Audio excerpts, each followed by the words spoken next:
This mini walking foot sewing machine is capable of sewing some pretty thick fabric, but how does it perform on thin fabric?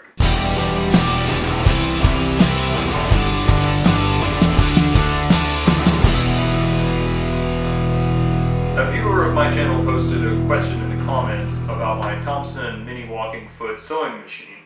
Dave asked about this sewing machine because he's interested in taking it on locations like cruise ships and film locations, and wants to know if it will work for clothing and apparel fabric.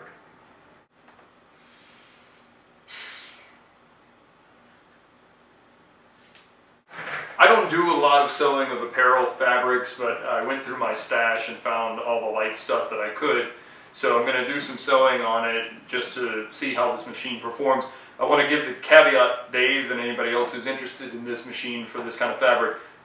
The smallest size needle I have is a size 18, which is probably way too big, and the thread that I'm using is a size 69 thread, which also is probably a bit big for this kind of fabric. So keep that in mind if the performance of the machine is questionable after this demonstration. There might be a little bit to the thread and needle choice that should be considered. Let's see how it does. This is a thin nylon apparel fabric. For each of the fabrics that I'm going to sew, I'll do 2 layers, since that's pretty much the minimum amount that you're going to sew at any time.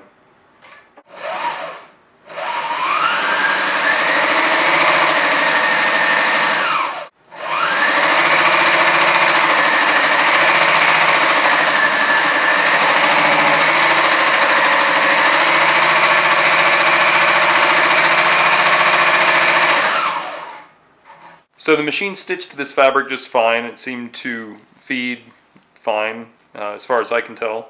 No problem with this thin nylon so far. Let's try something else.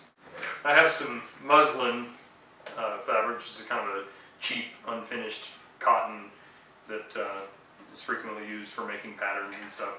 So we'll try that.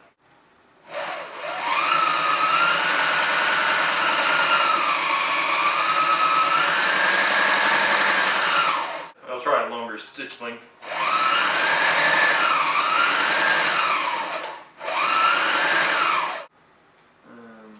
Lower the tension a little bit. It's pulling the bottom thread through. Let's see if I can get that out.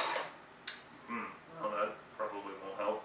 So just try to loosen the tension and pull the tension knob right off. So apparently the tension is as low as it's going to get. So I'd probably have to fool around with the bobbin case to get the tension right for this. So on this muslin, the tension was too high on the top thread, which pulled the bottom or bobbin thread up from the bottom. That's the black dots you see here.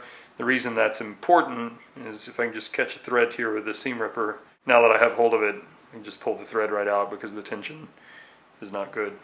So that's why tension is important. Let me see if I can get the tension right for this. I've removed the bobbin case from the machine, and typically you do your tension adjustments with the adjustment knob on the machine, but since I can't get enough adjustment out of it, I'm going to try tightening the screw on this a little bit. And you want to just tighten in very small increments, but this is actually quite loose. So if you hold the thread, the bobbin should be suspended, but if you give it a little shake, you want it to feed out. So let me loosen it just a tiny bit.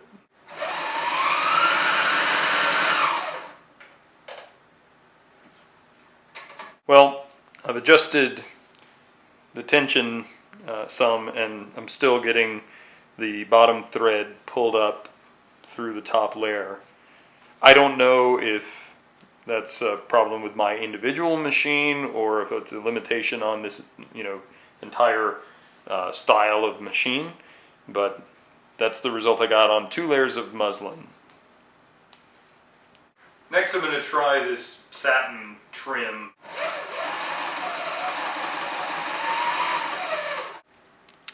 So again, the tension is not quite right. It's a little bit better, but this seems to be a little bit thicker material, but you should be able to see and in this case actually there's a little bit of the red pulling through from the top to the bottom, which indicates that the tension is too low on the top, but there's also some black pulling through, which indicates that the tension is too low on the bottom. So that's not ideal. With a longer stitch length, it seemed to perform okay. Tension looks pretty good there. So again, it may be something that could be worked out with a little bit of fiddling, but it's not perfect right out of the gate, that's for sure. So now I'll try some elastic, like spandex type stuff, and again, we'll do 2 layers.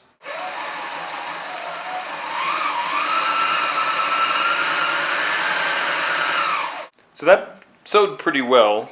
It seemed to feed well, and the tension looks pretty good with a longer stitch length. On the back side, I don't see any red coming through from the top, so that's pretty good.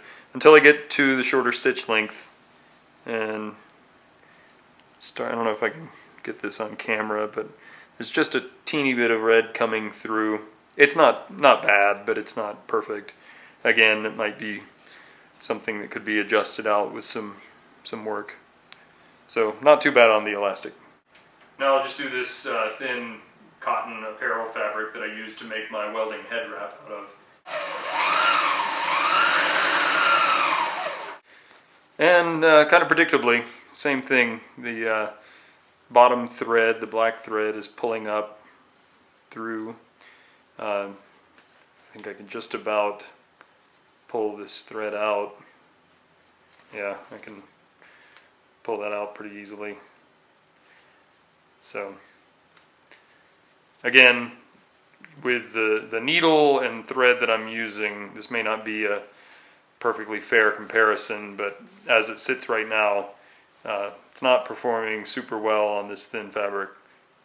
So I tried this slightly thicker cotton, or at least it feels thicker to me. I don't really have any specs on any of this stuff. A lot of this I bought it at fabric stores as remnants. So, but again, if you can see, the red thread is the top thread and the black thread is pulling up from the bottom.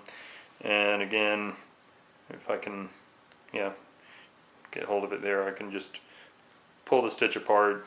So I'm leaning heavily towards suggesting that, based on my experience with my individual machine and the probably wrong size needle and probably inappropriate thread, I don't think I would recommend this machine to be used for thin, lightweight fabrics necessarily. And again, perhaps you could adjust it enough to get it to do it.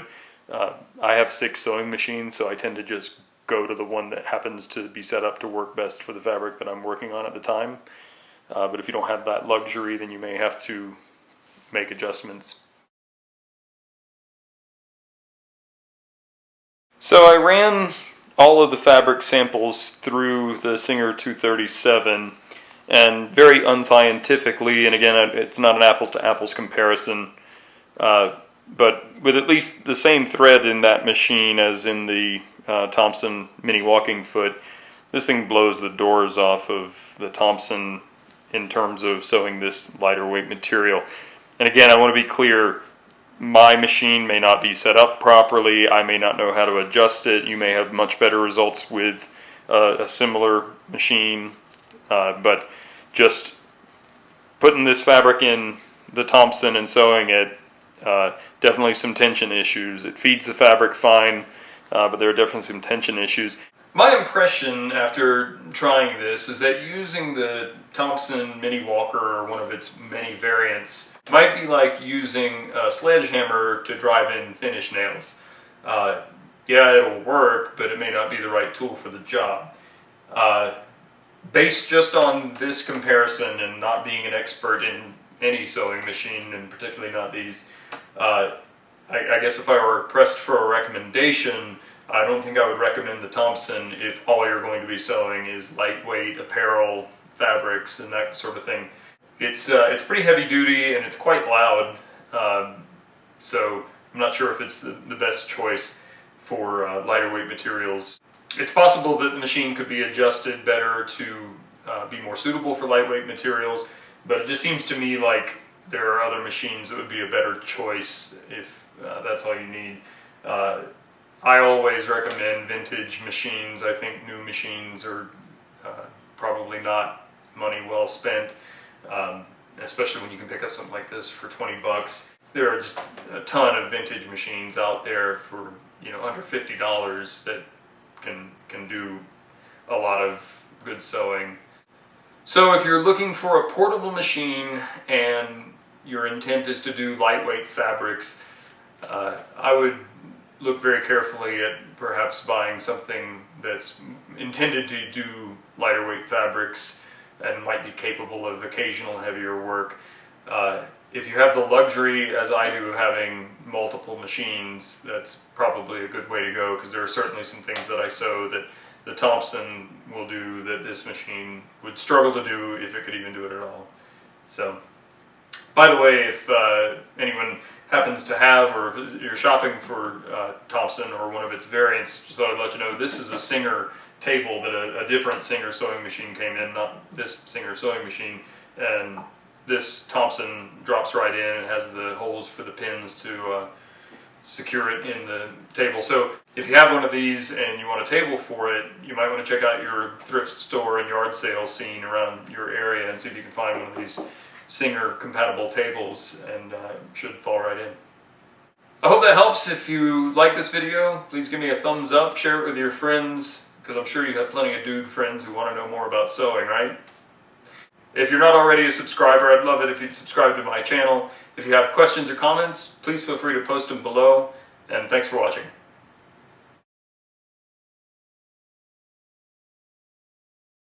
I'm rambling. Yeah. I don't know what I'm talking about, so. Dave asked,